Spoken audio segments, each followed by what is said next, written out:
dictionary definition of music is the art of arranging sounds in time through the elements of melody, harmony, rhythm, and timbre.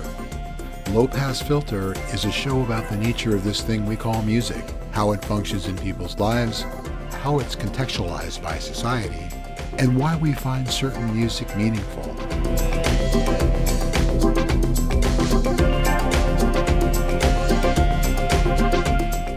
This is Low Pass Filter.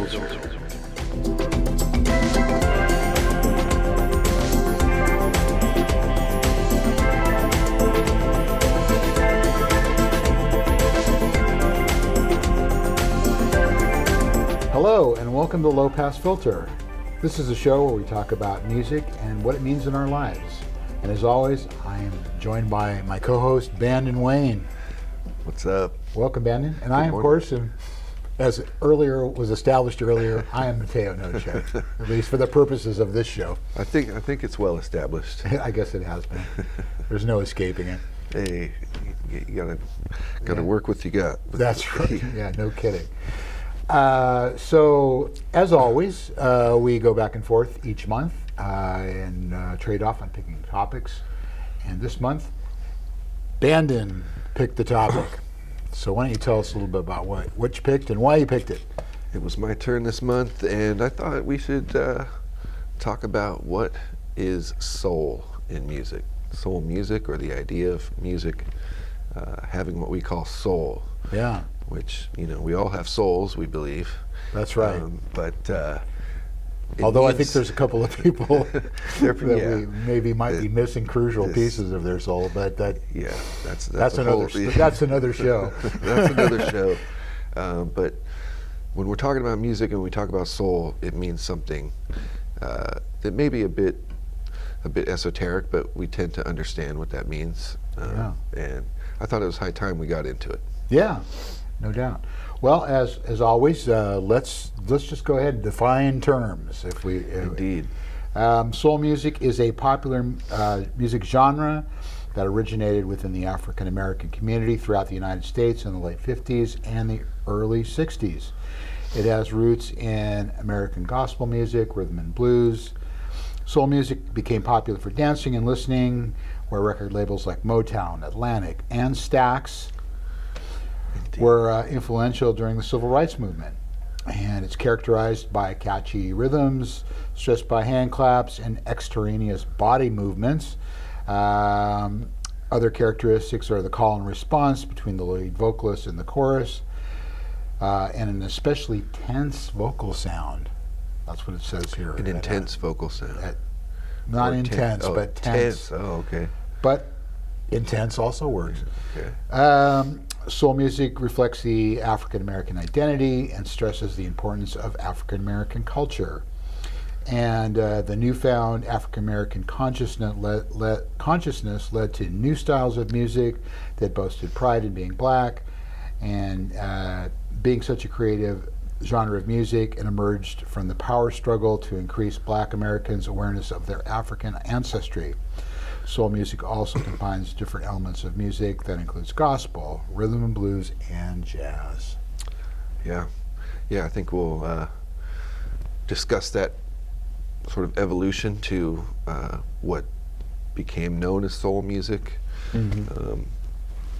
predominantly starting in the 60s. Yeah. But there are certainly forms of music that precede it. Right. And you mentioned gospel and rhythm and blues. So you have jazz and blues music in the early part of the 20th century, which kind of led to rhythm and blues, and then eventually soul music as an offshoot. But I think a key component is gospel. Oh yeah. Singers who were raised in the church and singing in church choirs and groups. That's a very key element, important element to what it means when we talk about music that is soul music, or coming from the soul. So where do we start there? Who are important figures in that? I know, just for me personally, being an older dude, I sort of grew up with that soul kind of music going on in the background of my childhood. Yeah. And of course, soul music was really important to the civil rights movement, sort of providing a backdrop to, as we mentioned in our defining of terms, the raising of consciousness for Black Americans of their African heritage, and just, also them asserting themselves as importance in the cultural realm of politically, culturally, in the United States. All that was opening up at the time. Yeah. Yeah, I think maybe kind of at the peak of its original era, coming into the later 60s, you had a concurrent movement with white Americans who were becoming turned on, becoming hippies, and becoming anti-war protesters. So music as a voice for that, reflection of that, certainly that as a pop culture movement and a pop music movement, it's also going to have deeper implications and reflect deeper things. But there was a lot of soul music that was about domestic things, about religious feelings, all kinds of stuff. Yeah, I think, of course, you can't, all roads, as we've established in earlier shows, lead to James Brown, who, of course, was tagged with the moniker of Godfather of Soul. Indeed. And I think that's absolutely apt. But before, really, I think he entered the consciousness, although he was out there and performing and certainly doing soulful music, you had Brother Ray Charles, who in the late 50s really kind of pioneered the genre. And I should mention, before we get any further into this, that both Bannon and myself always put up a Spotify playlist that you can listen to as you're going along, and see the choices that we had. And the choice that I got for Brother Ray, might as well just break it out, was What I Say. Very, very soulful song. But he was doing that. He was already there, he kind of started off in the early 50s. I felt that he started off like slavishly imitating Charles Brown. If you've ever listened to Ray Charles's very first recordings, they're hard to tell apart from Charles Brown. Okay. And Charles Brown, of course, was a fabulous rhythm and blues singer. But it seemed like as he got into the late 50s that he really kind of switched to his own voice and really brought that, you mentioned gospel feeling to what he was doing. And, he established his own group of musicians. Of course, he had the Raelettes, backing up for that call and response that we were talking about. And he just really seemed to come into his own. The other one I'll just mention, and then I'll let you go at it, was Sam Cooke. Oh, wow, yeah. And I had You Send Me, which is a song that really transcended what they called race records at the time, even up into we've talked about race records on this show before. But this is a song that really transcended, that genre, and I think started really to break down that race record system. And really, where these songs entered the pop charts, instead of the race record charts, and I think began to be universally adapted by, white Americans as well, as Black Americans. Yeah, that's a great classic song. For me, even though I know that there's a lot of music in the several years before his era, but for me, Otis Redding kind of is a real strong jumping off point with this idea of soul music, popular soul music. And to me, if I was going to pick an ultimate soul singer, he's right near the top there, along with Aretha Franklin. But obviously, there's so many others. Yeah, and if you talk Otis, you also have to talk Stax. Stax Records Yeah. that in Memphis, which if you have not been to the Stax Museum, if you've not gotten down to Memphis and gone to the Stax Museum, I did a trip. It's been a while ago now, but we went to Graceland, which was fine. It was all right. I expected it to be a little more gaudy than it was, but Yeah. it was kind of nice. But the Stax Museum, which is the Stax Records formed, and they used a movie theater to build their studios out of, and which subsequently was neglected and burnt to the ground, but has been completely rebuilt. Wow. And you can see the instruments. You can see Booker T's Hammond B3. You can Yeah. see Duck Dunn's Yeah. bass guitar, and it really is an inspiring place. I bet. But Stax Records, sometimes known as the originator of that Southern soul music, and Otis really were just kind of intertwined. Indeed, and some other artists and musicians who became well known in their own right were part of, recording there and Isaac backing. Hayes. Yeah, Isaac Hayes. You said Booker T. They were playing on all these records. They were the house band. Yeah. Yeah, which created kind of its own brand of sound. Absolutely. Like you had Motown, you had Stax, so you kind of can't talk about soul music in that era without talking about Stax. Yeah, I mean that band, the house band, which was an integrated band, which was very unusual at the time, really put their stamp on the records that came out of Stax Records.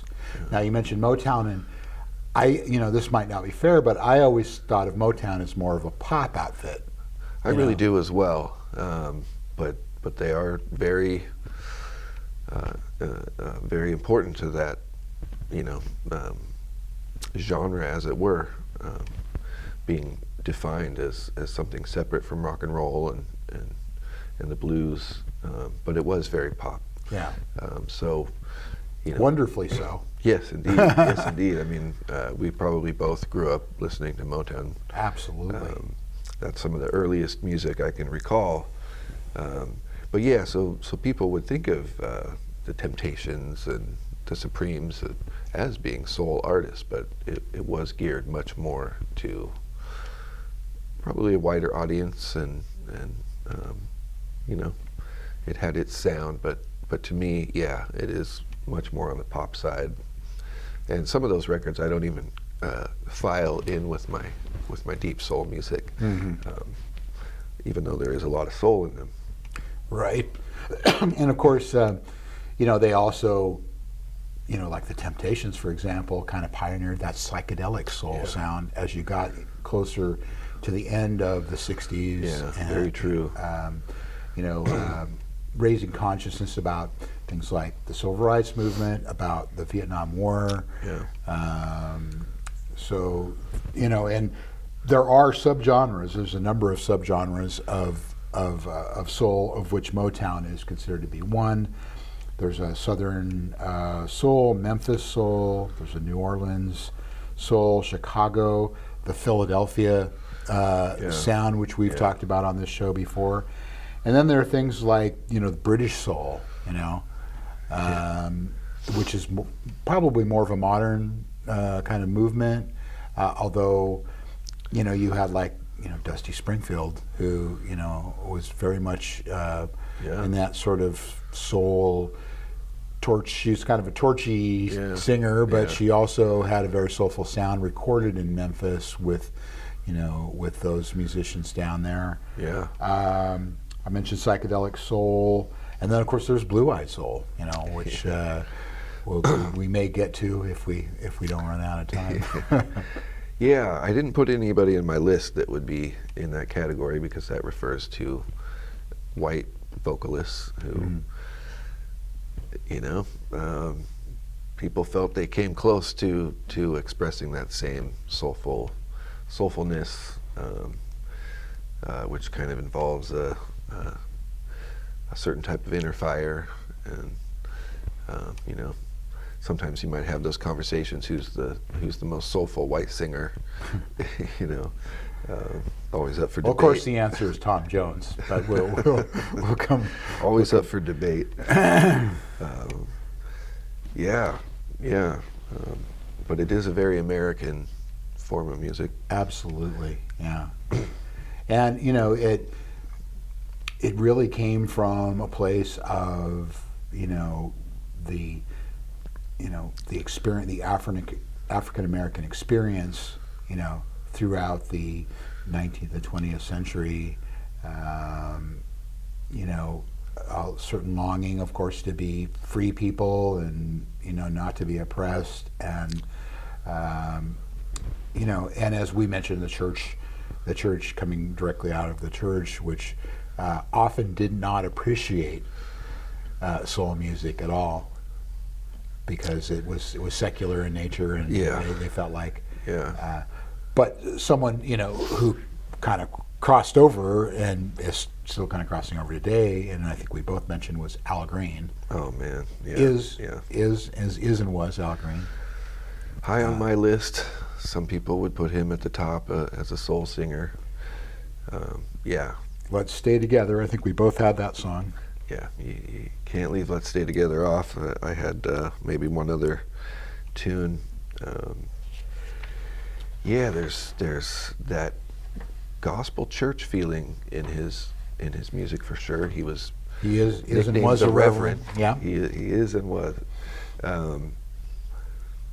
But there's also a sensual feeling in his music that nobody else can touch. Yeah, in my opinion. Yeah, and those records, you know, had just a real sound of their own, too. Just a very deep and rich sort of sound. Yeah, so we talk about the Stax record, the Stax House Band, those musicians. I believe Al Green was on High Records originally. Right. And there's a specific sound to his early records, too. I don't specifically know all the players that backed him on those, but they have a way of sounding lush, but stripped down and kind of raw at the same time. And that's part of what made those records amazing. Absolutely.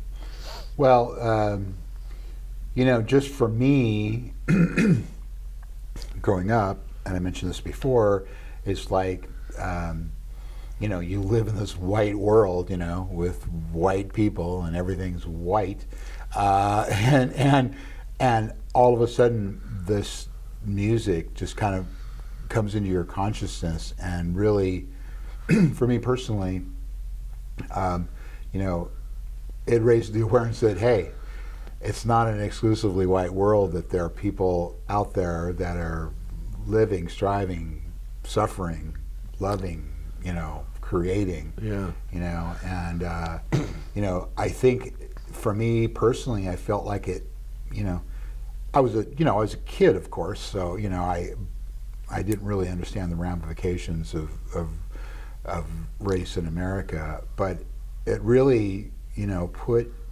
the African American community, you know, on my radar, you know, in a way. I'm not sure it did them any good, but it did me some good.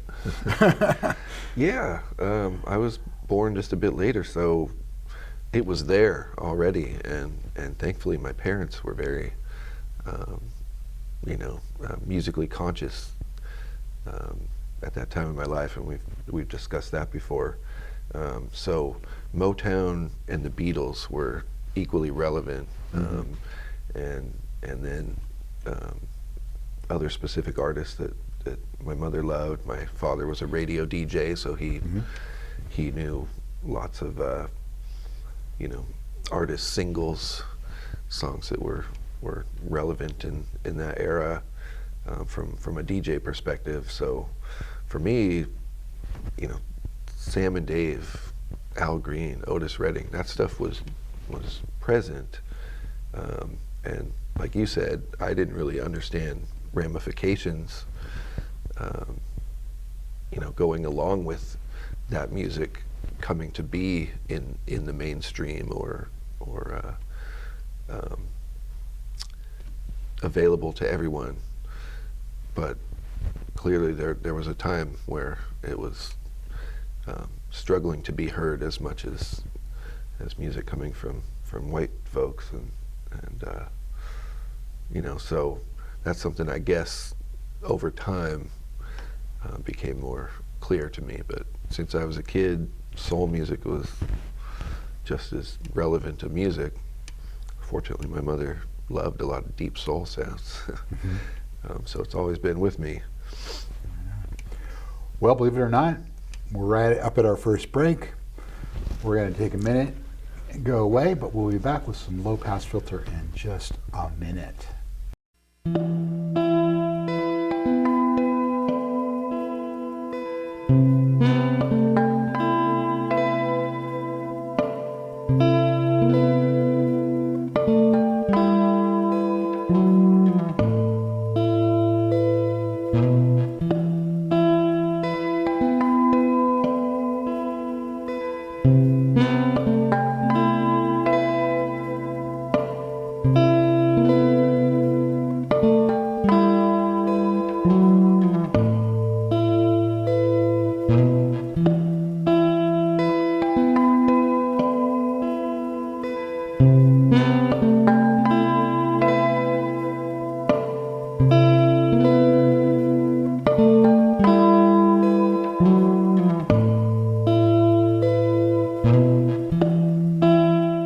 Welcome back to Low Pass Filter.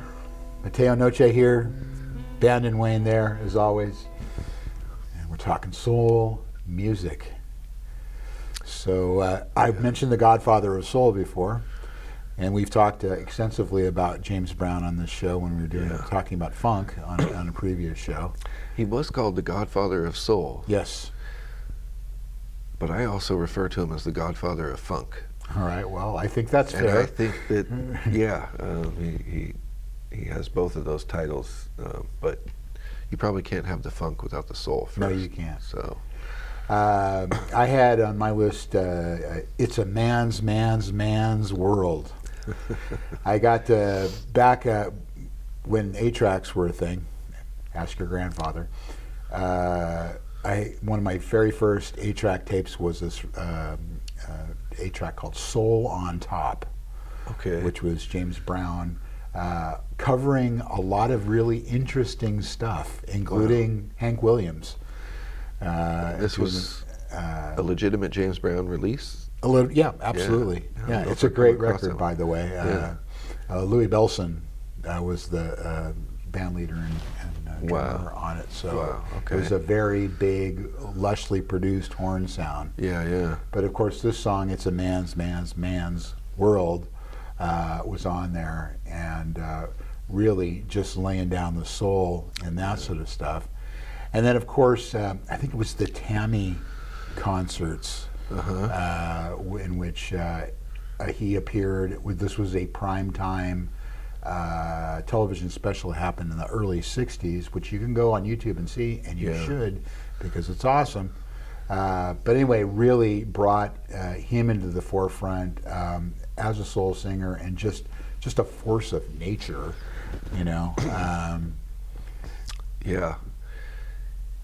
Yeah, he probably was breaking the mold a little bit in terms of the presentation, how he would perform on stage, the body language to go along with the singing, and whereas we keep going back to Motown, but it was stylized there to be in suits have some choreographed dance moves maybe to go along with the song.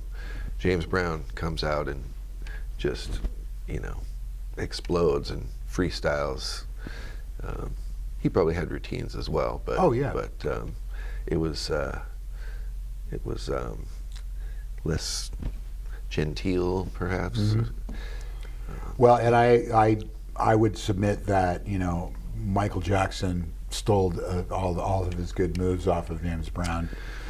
Well, Prince, Neither a Prince did as borrower well. nor a lender be. You might as well just go and steal from the best. Yeah, I mean, what are you gonna do? Yeah, he kind of set things on fire, in terms of inspiration and excitement, and yeah, Prince, he copped those moves you as go. well. Yeah, absolutely. Yeah, so James Brown was kind of like a triple threat. He could sing, dance, and he was a musician as well. Yeah, I call him the Mozart of our time because he really, was prolific and there at the ground floor of so many, Yeah. funk and soul and just all this great stuff. So. Yeah. I also had on my list Etta James. Did not put Etta on my list, but I think that's fair to throw her in there. She kind of straddles the blues, R&B, and soul line. Even jazz. I'm sure Yeah. some jazz standard stuff too. I had the song "I'd Rather Go Blind." Oh yeah. I was lucky enough to see her perform. Just talk about your force of nature, Yeah. She was amazing performer. She could sing torchy songs. She could sing blues songs, but a tremendous amount of soul. And if you're talking about top singers of that mid-century era, gee, Yep, Etta James, top. she's right up there. massive vocal talent. Yeah, and another one I'll just mention and let you go off on yours is somebody that you kind of sort of forgotten, I think. He passed away not too long ago. Well, I say not too long ago, so I got to add 10 years to everything that I say is not too long ago. But Solomon Burke, Oh wow. Yeah. his song "Cry to Me," Okay. which was it was sort of a seminal soul song, and not really. He wasn't really that well known outside of the African American community, but just really a solid performer. Yeah. Yeah, he's not as big on my radar, though. I do know of him and have listened to some of his stuff. He kind of had a resurgence in his career, and Absolutely, right before he passed away, yeah, unfortunately. late 90s, early Yeah. 2000s. Yeah, there are so many. I just had to stop Yeah. with my list pretty quickly because I was like, I could put 100 songs in there. You could talk about somebody like Arthur Alexander or some. Sure. There's these artists like that maybe didn't become as widely popular, but were very much part of that picture.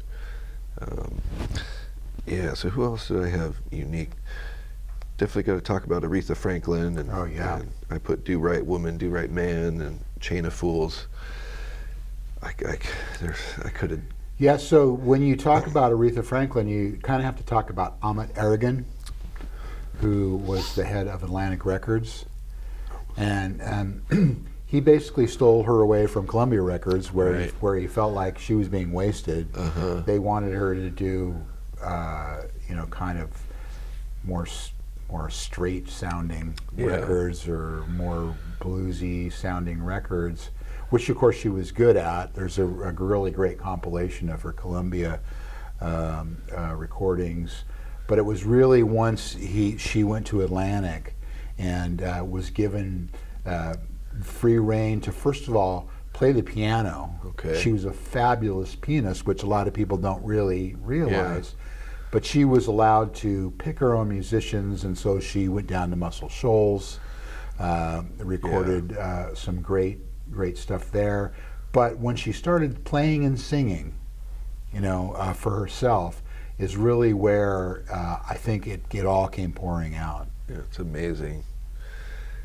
Yeah, again, kind of like Etta James, just a level of vocal ability that regardless of style, regardless of composition and production, she could just sing like nobody's business. So you add that to great arrangements and great production, and when you're sitting there inside of that music listening to it, it can just take you away. It's incredible. Right, and you had Chain of Fools, I think, was that the one that you had? And let's see, I had Do Right Woman. Well, you had that one as well. Yeah. Yeah, that one jumped out at me. Right. She really, when she got to Muscle Shoals and started recording those songs, one of the things that really was the kind of, they call it greasiness, the kind of swampy, really in the pocket sort of feel that she wasn't really allowed to do at Columbia Records, that really, was just amazing, an amazing feel, often imitated, not often equaled. But some of the stuff like she covered, I'm sure you've heard the cover of The Weight, the band song, which is just amazing, just an amazing rendition of that. Yeah. I can imagine. I'm sure I've heard that. That one's not an immediate reference, but yeah. Got to talk about Marvin Gaye. Yes. Talk about soul. Yeah. And he kind of, I think, embodied, at least in terms of kind of what most people know him for, kind of that post-'60s feel, kind of coming into a more liberated, and he bridges from the 70s into the 80s before his life was cut short. So I put What's Going On, that's one of his most iconic tunes, and it was kind of a sign of the times feeling tune. Yeah. I had Trouble Man, which is one of the most atmospheric recordings I've ever heard. And it just really goes right through you, the feeling. Yeah, that's part of a film soundtrack. I believe it is, yeah. Yeah, the Trouble Man soundtrack. Yeah, there's a sensuality in his voice, maybe sometimes a little more tender than like an Otis Redding or something. Although they could all be tender, just with different sort of timbres and deliveries. But well, I often mention a record that not a lot of people know about called "Here, My Dear." Marvin Gaye, which he recorded as part of his divorce to his wife Anna, who just passed away. Ex-wife just passed away not too long ago. But essentially, he recorded this record about their relationship. Yeah. And said, here's your divorce settlement. You can have the royalties from this. Wow. But it was a great double LP at the time. I don't really think there were any hits or any breakout hits. Yeah, that one's considered kind of a deeper, lesser known record of his, but some fans definitely know that. Yeah, I really didn't have much order to it here, and like I said, I could have just kept adding stuff. Well, you had Curtis Mayfield. Yeah, I put Move On Up by Curtis Mayfield. If you haven't heard that tune, that's an epic, uplifting tune, and again, referring to that era for Black America, civil rights movement, liberation. Move on up, Yeah. And gosh, Curtis Mayfield maybe doesn't get thought of in the same sort of realm of soul singers. He was a musician, composer, arranger, but he had a very soulful voice, and his delivery hits you in a deep way.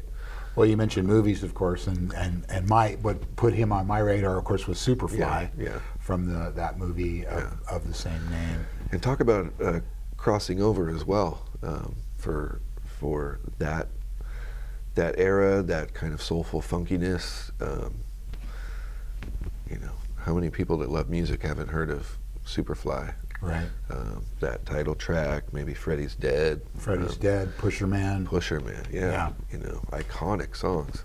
And really, he was speaking to the black experience of the time, what they called the ghetto, which was the segregated, redlined, people forced into poverty and into areas, segregated areas. And he's really, really spoke to the experience of Black America at the time in a very direct and forthright way. Yeah, he didn't dance around, what was going on. Right. That's a good point. Where topically, some songs might be more poetic, some might be more about love and relationship stuff, but his point of view was kind of street level, political in its own way. And even talking about the world itself and how complex they thought it was at the time. It's pretty complex now, but a song like Future Shock, which really talking about just the speeding up of society and technology and the information age, as they called it at the time. That's interesting that you mentioned that one, because I just listened to Herbie Hancock's rendition of that last night, which he titled an album after. It's amazing. But of course. Well, we were talking about earlier. We're talking about Sam Cooke and "You Send Me," but the song "A Change Is Gonna Come" was really sort of the anthem for the civil rights movement of the '60s. So poignant, you know. Yeah. So I mean, even someone who was thought of as kind of a pretty boy, soul singer, romantic kind of guy, really just cut straight to the heart of what was happening. And of course, another person whose life was tragic, cut short tragically. Yeah. A fair amount of those artists, Otis Redding. Oh man. Not all, but some very significant artists.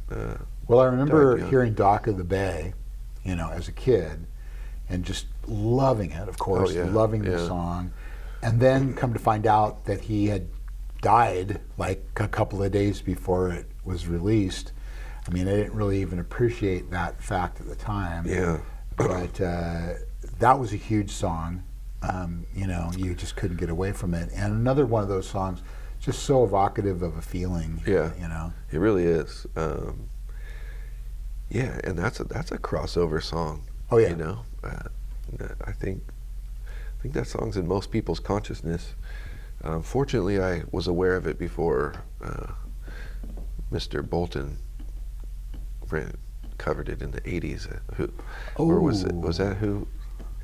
No, did he Michael do that Bolton? one? So, yeah, there was a pop cover of that song in the '80s. That'd be unfortunate. Maybe not him, but I think. I don't know. There's just certain songs that you I don't know what it would take.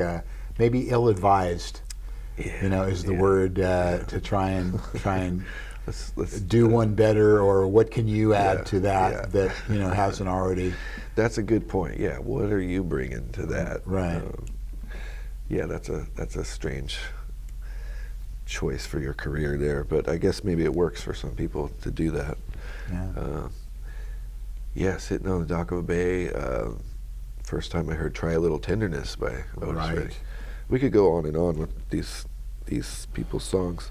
I put a track by Carla Thomas, who I think is kind of big in that mid to later '60s, 66, 67. Mm-hmm. She had been around. I think she did a record with Otis. Right. There was a song called "Tramp." Yeah. that she did, Yeah. which is awesome. It's a great song.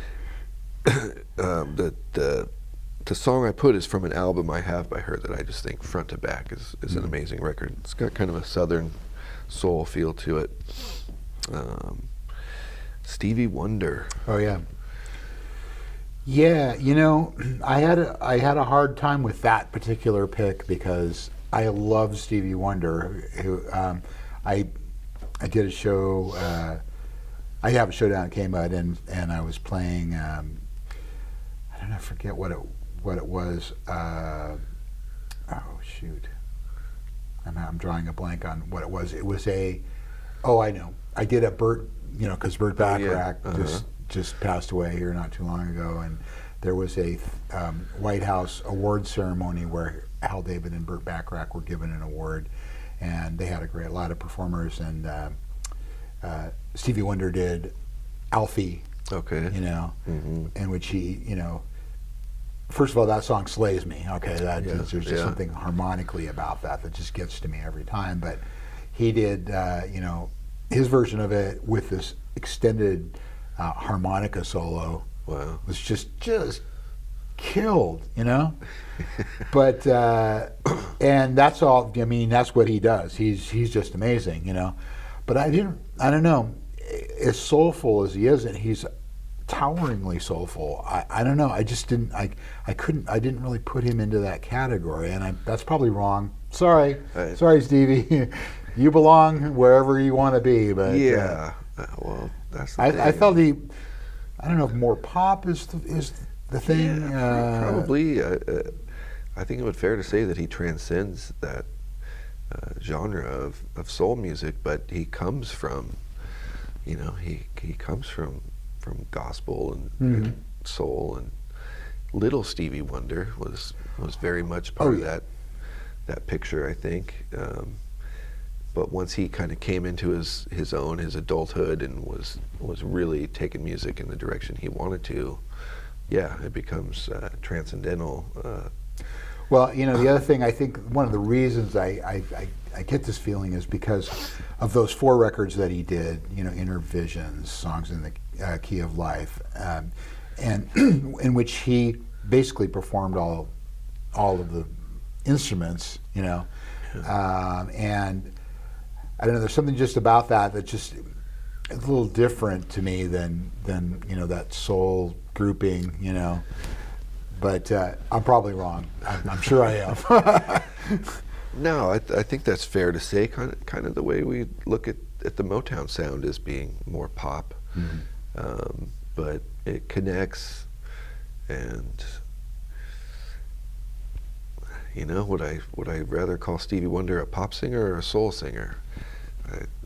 To me, it touches that same emotional resonant place as a lot of other soul music, but he's his own unique artist, and he also spoke to the black community very very deeply at that time when he was doing Talking Book and Songs in the Key of Life. Like you were talking about Curtis Mayfield and reflecting very directly a black experience. Stevie Wonder represented that very well in his own way. Still does to this day. Yeah, for sure. Yeah, he's still going, man. Yes, he is. He's amazing. He looks pretty good for his age too. I think he's getting up there. What a guy! Yeah, what a just talent just pours out of this guy. Oh man, I think of him as like the most underappreciated harmonica player. Oh yeah. Like that's like a big thing in his bag of tricks, and he's so distinctly recognizable as a harmonica player. Absolutely. And if he features on a song, like that's Stevie. Yeah. and it takes it to another level, man. A great example would be to me, "I Feel for You" by Shaka Khan. His harmonica comes into that, and that song would not be the same without that. Absolutely. Yeah, I could go on and on about that, but very But soulful. before you do, another 20 minutes has gone by. It's right. time for us to take another break. We'll be back in just a minute with some more Low Pass Filter.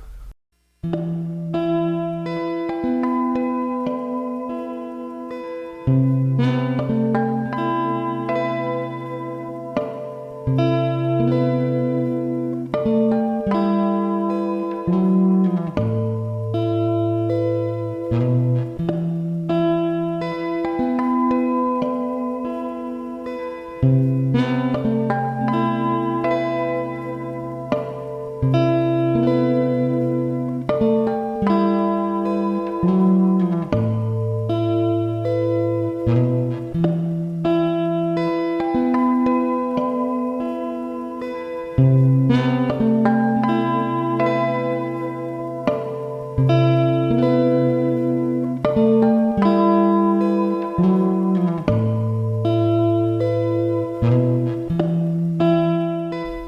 back to Low Pass Filter. Mateo Noche here. Ben and Wayne over there. I'm still here. He's still here. He hasn't gone anywhere. And we're talking soul music. Yeah, we're doing our best to talk about We soul. I feel like maybe we're starting to warm up. We are. Jumping right in, it's a lot to chew on, and it's the kind of thing that I think when I picked the topic, in a abstract, esoteric way, I'm thinking we got to discuss the feeling of soul music, how that plays into popular music culture, the history of pop music, the history of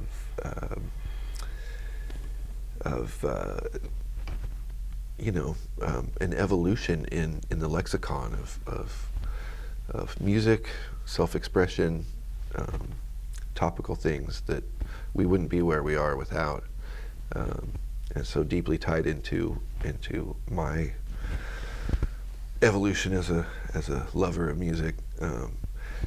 But then we jump in and I realize, man, this is hard to elucidate clearly, and I think we're also feeling a sense of that wasn't our experience. Right. And so, Yeah, they're describing an experience that we can really know nothing about, or just have a kind of an inkling is all, really. Yeah, I think the best we can do is be moved by it. Yeah. And be humbled by the power of that expression and historical documentation and so yeah, we're doing our best to talk about soul music here, but we're both deeply in love with soul music. Well, and I think that's the key right there. I mean, we love this music, and I think that gives us room to talk about what we love, and appreciate. Indeed. So, yeah.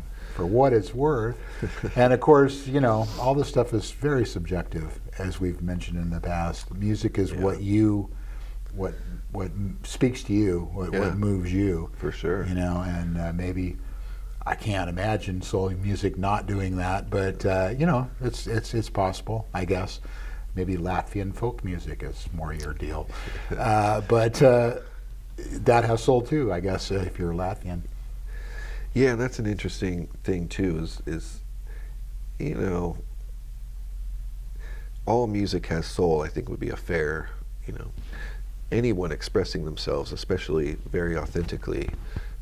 There's a soulful component to that. Coming from your soul would be any kind of artistic expression, I would think. Maybe some is more intellectual, and like we're trying to talk about the reason it's called soul music is because it has this kind of deep in your soul, inner fire, guttural kind of.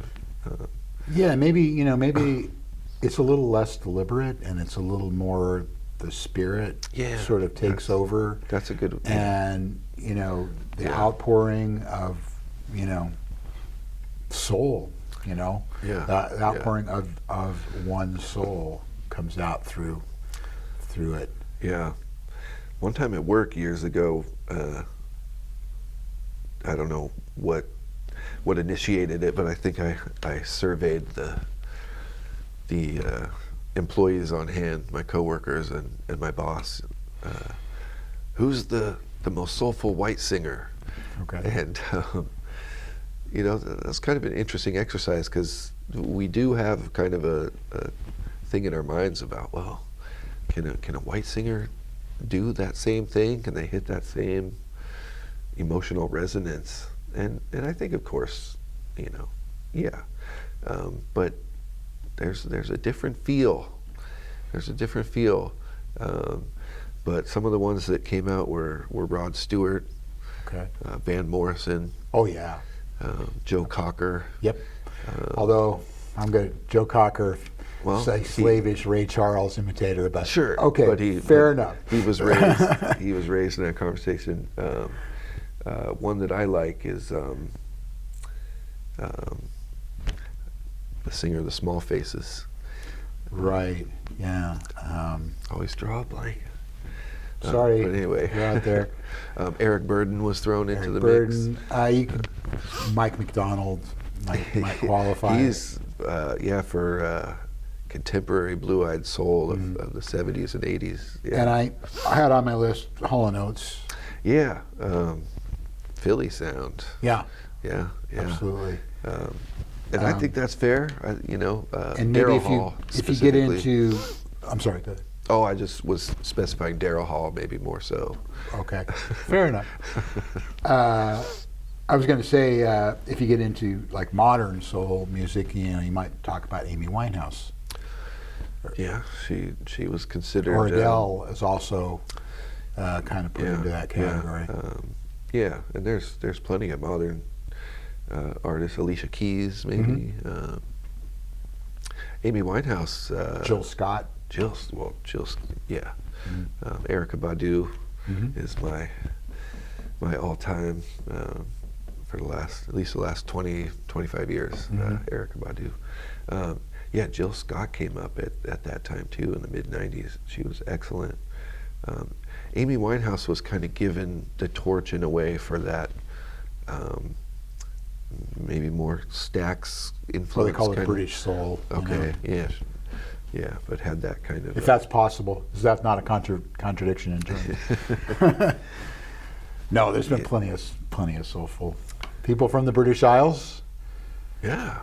I mean, especially you mentioned Van Morrison, and the Irish have a lot of soulfulness in the music that they do, but he really, he could take you there. Yeah, totally.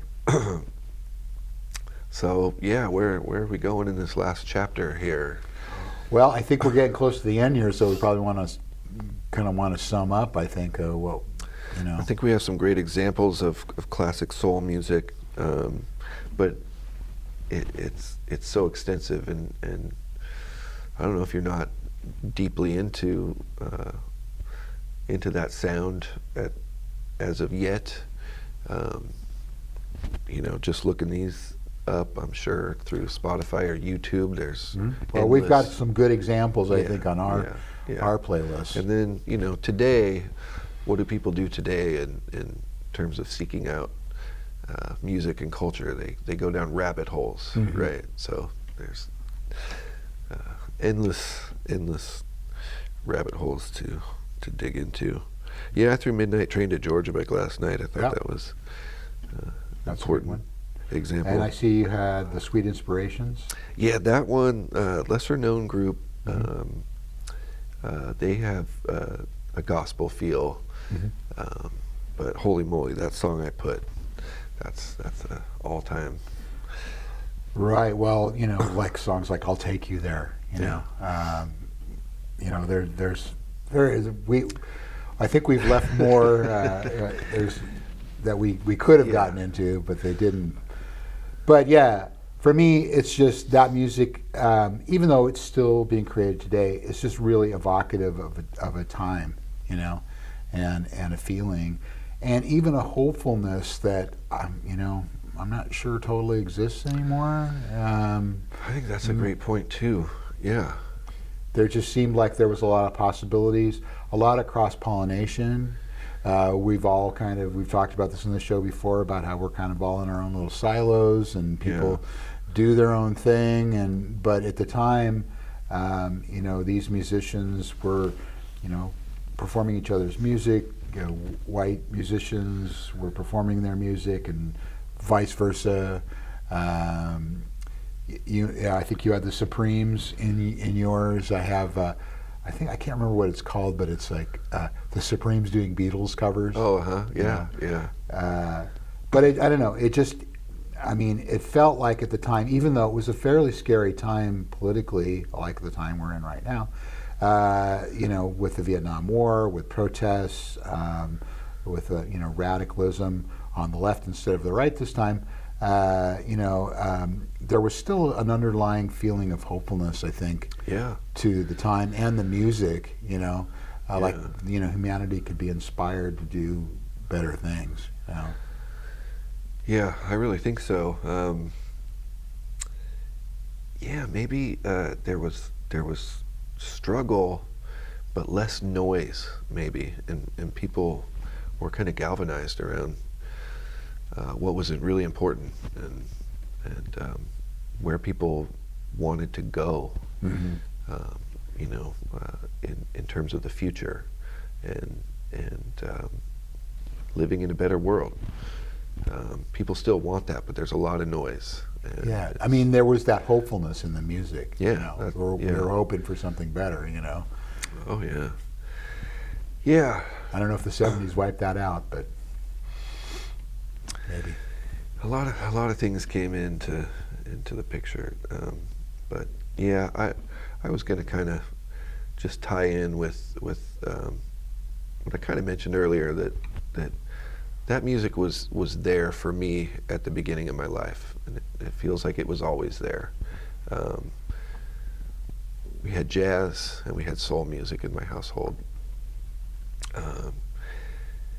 but I was thinking about how, like today, I DJ, I spin records for whoever might listen, and sometimes I'll pick a theme and I'll go, well, tonight I'm going to play all soul music. And when I get inside that, it just feels like there's nothing better than this. Yeah, it's kind of like a warm blanket, sort of, in a way. Yeah, and deep. Just want to wrap yourself up in it. I wrap myself in it quite often, but it's also deep and burning and sensual and emotional. It just carries me away to this place that when I'm in that space, I just think music doesn't get any better than this, man. So, well, that's a good place to bring this episode of Low Pass Filter to a close. Again, I want to thank you for being here, as always. Thank you. It'd be awfully boring if it were just me. And just invite people to like and subscribe, comment. You can get a hold of us at lowpassfilter 2020 at gmail.com if you want to leave comments, which reminds me I need to stop by the mailbox. Oh, sure. See if anything's come in lately. I've That would be nice if there's something there. Yeah, we need more comments. You know, if anybody has input, could even say something they want us to discuss, we could consider throwing that in the mix. Yeah. Well, thanks for listening and or watching to Low Pass Filter, and we'll see you again next time. Thanks for watching Low Pass Filter.